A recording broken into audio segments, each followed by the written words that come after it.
Hi, Becky Henry here with a peek at another topic from my Hug Toolkits, providing hope, understanding, and guidance for caregivers of those with eating disorders. Today is one of my favorite topics, self-care.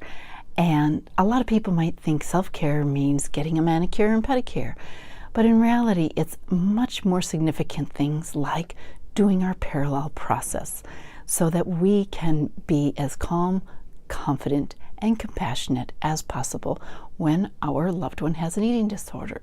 If you'd like to learn more, you can look at blogs on my website at beckyhenry.com, and you can subscribe here to my YouTube channel at Becky Henry to find out more.